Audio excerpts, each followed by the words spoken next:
आप सभी का स्वागत है आपके अपने चैनल ट्रेड्स फॉर अर्निंग पे। अब किस तरीके से मार्केट नेक्स्ट वीक परफॉर्म करता है मंडे के सेशन से, उसको थोड़ा सा यहाँ समझने की कोशिश करते हैं। थोड़ा सा भी हमारे कंट्री में जिस तरीके से वॉर की सिचुएशंस को लेकर के मार्केट ने अपना ये मूवमेंट दिखाया है, ये मंडे को किस तरीके से अपना और आगे का ड्रास्टिक रूप ले सकता है, इसको थोड़ा सा डिस्कस करते हैं। अभी ओवरऑल क्या है मार्केट में, जो फ्राइडे का सेशन है उसमें एफआईज और डीआईज दोनों पॉजिटिव ख़रीद कर ही गए हैं। तो कहीं ना कहीं मार्केट खुलेगा गैप अप, और गैप अप खुलने के बाद मार्केट किस तरीके से अपनी पोजीशन को बनाता है वो हम देखते हैं। इससे पहले मैं आपको एक चीज़ दिखाता हूँ, मार्केट यहाँ पे क्या कर रहा है। मैं आपको वन डे के फॉर्मेट पे दिखाता हूँ कि मार्केट किस तरीके से वर्क कर रहा है। ये देखिए, ये मार्केट की वो पोजीशन है जहाँ पर मार्केट स्ट्रगल कर रहा है। ये पोजीशन आप देख रहे हैं, ये यहाँ पर कुछ कंसोलिडेट करने की कोशिश कर रहा है। और आज इसने क्या करा है, सैटरडे के सेशन में अपना ये लो ब्रेक किया और ब्रेक करके नीचे आने की कोशिश कर रहा है। अगर आप यहाँ से नोटिस करें तो सेम इसी पोजीशन से मार्केट में फिर गिरावट एक बार आई थी। तो सैटरडे के सेशन में तो फ्राइडे के सेशन में तो हमें कहीं ना कहीं यहाँ मार्केट में सपोर्ट मिल गया, लेकिन मंडे को ये किस तरीके से रिएक्ट करता है इसको हम डिस्कस करते हैं और देखते हैं कि किस तरीके से हम यहाँ पे वर्क कर सकते हैं। देखो, मार्केट गैप अप खुले या मार्केट गैप डाउन खुले, किसी भी तरह की सिचुएशन बनती है, मेरे अकॉर्डिंग गैप अप खुलना चाहिए। मार्केट अगर 24,200 के ऊपर है तो आपको ये 360, 450 ये तीन टारगेट कल के दिन इजीली आते हुए मिल सकते हैं। मगर मैं अगर आपको ओवरऑल बोलूँ तो ये टारगेट और इससे एक ऊपर वाला टारगेट है वो आपको यहाँ पर आते हुए मिल सकता है। बट मार्केट अगर गैप अप खुलने के बाद वो दोबारा इस सपोर्ट को ब्रेक करता है, जो कि अप्रॉक्स 24,240 और 161 के बीच का एक लेवल है। ये लेवल अगर ब्रेक होता है, अब मैं अगर आपको 160 का लेवल दिखाऊं तो ये वो लेवल है। उसके बाद मार्केट ने एक अच्छी खासी गिरावट देखी है, फिर यहीं से उसने रेजिस्टेंस लेकर के फिर दोबारा नीचे आया है। तो मार्केट अगर गैप अप इस लेवल के बीच में है तो हमें यहाँ पर कोई ट्रेड नहीं करना है, ये हमारा हो गया नो ट्रेडिंग जोन। लेकिन वो जैसे ही इसको ब्रेक करके नीचे आने लगता है और 160 भी ब्रेक होता है तो आप देखिए कि यहाँ पर आपको एक अगेन बहुत अच्छा लेवल देखने को मिल सकता है। मार्केट खुलता ही गैप डाउन है और वो हमें मिलता है 23,840 से 930 के बीच में। अगेन ये गैप डाउन पोजीशन में नो ट्रेडिंग जोन है। हमें 800 के ब्रेक होने का वेट करना है और हमें टारगेट मिल जाएगा 700, 650, 570। ये तीन लेवल के टारगेट्स आपको आकर के मिल सकते हैं। लेकिन कब, जब बहुत ही ज़्यादा हैक्टिक पोजीशंस होगी तभी शेयर मार्केट आपको इस तरीके के डाउन टारगेट देगा। तो निफ्टी में इन पोजीशंस को बना के रखिए। अब बात करते हैं बैंक निफ्टी की। बैंक निफ्टी में जो हमारे पास टारगेट निकल कर के आ रहे हैं, देखो जिस तरीके से निफ्टी गिरा है उसी तरीके से बैंक निफ्टी ने भी सेम अपनी पोजीशन बनाई है। बैंक निफ्टी में एक पॉजिटिव बात है कि वो 54,500 के ऊपर है।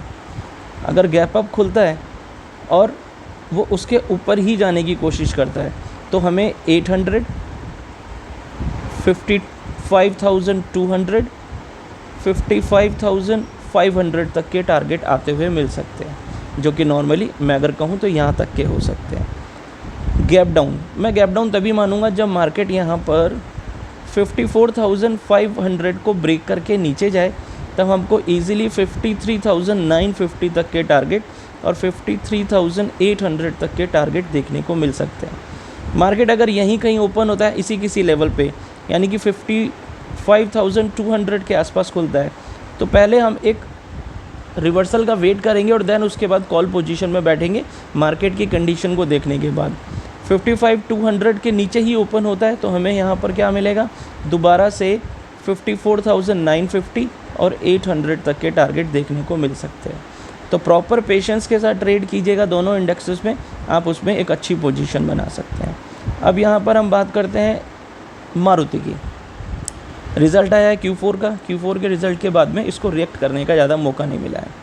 ब्रोकरेज रिपोर्ट मारुति पे अभी अच्छी है, लेकिन ये जैसे ही 11,500 का लेवल ब्रेक करता है तो ये आपको 11,200 तक के टारगेट डाउन साइड में दिखा सकता है।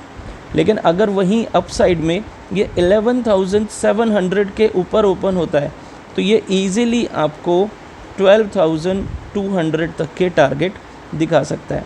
मार्क करके रखिएगा, मैं मारुति के ऊपर बुलिश हूँ अभी, लेकिन अगर कोई और सिचुएशन बनती है तो हमें थोड़ा सा वहाँ पर वेट करना पड़ेगा। बैंक निफ्टी अगर अपर साइड में चलता है तो फाइनेंस कंपनीज़ के रिज़ल्ट जो हैं वो अभी तक ठीक है। चोला फाइनेंस का इतना नहीं है, ना जो हम पॉजिटिव में कह सकते हैं ना हम नेगेटिव में कह सकते हैं। लेकिन बैंक निफ्टी गिरेगा तो चोला फाइनेंस भी गिरेगा। 1510 के नीचे निकलते ही 1490, 1450 और 1430 तक के टारगेट आपको ईज़िली आते हुए मिल सकते हैं। लेकिन जहाँ पर जैसे ही 1430 ब्रेक हुआ, ये आपको 1370 तक का डाउन दे सकता है। किस कंडीशन में? जब बैंक निफ्टी भी इसके साथ साथ नीचे गिरता है। लेकिन 1550 के ऊपर अगर ये गैप अप खुलता है तो हमको दोबारा 1580 और 1650 ये दो टारगेट चोला फाइनेंस के अंदर में आते हुए मिल सकते हैं। तो हमें यहाँ पर इसके ऊपर में अपनी पोजीशंस बना के रखनी है। नेक्स्ट मेरा स्टॉक है यहाँ पे, वो है कोफोर्ज। कोफोर्ज को लेने का कारण सिर्फ एक है कि OFSS में हमारे पास रिज़ल्ट अच्छे आए, तो OFSS की वजह से कोफोर्ज को भी एक अच्छा बेनिफिट मिल सकता है, क्योंकि कोफोर्ज ने एक हायर लेवल को ब्रेक करने की कोशिश की थी फ्राइडे सेशन में, लेकिन उसके बाद एक एम पैटर्न बना करके नीचे आ गया। गैप अप खुलता है और 7480 के ऊपर ही निकलता है, तो 7520 के 7600 और 7700 के टारगेट के लिए हम प्ले करेंगे कोफोर्ज पे। लेकिन कोफोर्ज अगर ब्रेक करता है ये लेवल, दिस वन 7320 के नीचे, यानी गैप डाउन खुलता है और इतना नीचे आता है, अगर ऊपर से आता है और इसी नेक के नीचे आता है 1740 के नीचे, तो इमीडिएटली पुट पे दोबारा बैठ सकते हैं। लेकिन अगर गैप डाउन खुलता है तो हम यहाँ से 7100 तक के टारगेट को देख सकते हैं। तो ये मेरा टारगेट था यहाँ पे कोफोर्ज के लिए। HAL कोई रिज़ल्ट का प्रोसेस नहीं है इसमें, लेकिन ब्रोकर इसके ऊपर में बहुत बुलिश है। मैंने सिर्फ इसी बेसिस के ऊपर में यहाँ पर HAL को लिया है। चार्ट पैटर्न आप देखोगे तो आपको बहुत डाउन मिलेगा, दोबारा से 4200 के नीचे आ गया है, लेकिन ब्रोकिंग रिपोर्ट जो है वो अबव 52 है। तो यहाँ पर मुझे लगता है कि HAL के ऊपर में अगर किसी भी तरीके की मार्केट में पॉजिटिविटी आती है और ये निकलता है 4250 के ऊपर, तो 4500 तक का टारगेट यहाँ पे ले सकते हैं। लेकिन जैसे ही HAL ब्रेक करता है 4150, तो आपको 4000 तक के टारगेट देखने को मिल सकते हैं HAL के ऊपर। और अगर ये 4000 का लेवल भी ब्रेक करता है तो ये आपको सीधे 3700 पर दिखाई देगा। तो लेकिन ऐसा नहीं कि एक साथ ही गिर जाएगा, इट विल टेक टाइम, लेकिन ये उस लेवल तक जाएगा। तो आप इसके ऊपर में अपनी पोजीशंस को बना सकते हैं। लास्ट मेरा जो स्टॉक है यहाँ पर वो है आपका OFSS, जिसका अभी रिज़ल्ट भी आया है। OFSS को लेने का रीज़न पॉजिटिव रिज़ल्ट, और पॉजिटिव रिज़ल्ट के बाद में मार्केट में अच्छी पोजीशन इसकी जो बनी है उसके ऊपर में हम अच्छा खासा ट्रेड कर सकते हैं। OFSS ने अभी भी अच्छी अपनी एक पोजीशन बनाई थी अपर साइड में।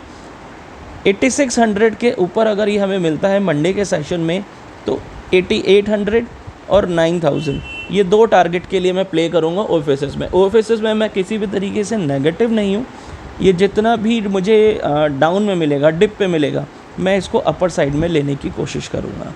तो ये मेरे कुछ स्टॉक्स थे जो कि Q4 बेस्ड थे। इंडेक्सेस के बारे में मैंने आपको बताया, अपनी पोजीशंस बनाई है, और पोजीशंस बना करके Q4 रिजल्ट्स के अच्छे बेनिफिट्स के फ़ायदे, अभी तक जितने भी रिजल्ट्स आए सबके अच्छा है, मार्केट में एक अच्छी परफॉर्मेंस कंपनी शो कर रही है। तो आप पोजीशन बना सकते हैं और इनको एंजॉय कर सकते हैं। लेवल्स नहीं समझ में आए तो दोबारा से वीडियो को देखने का ट्राई कीजिएगा। Have a nice day, thank you, bye bye, मिलते हैं मंडे।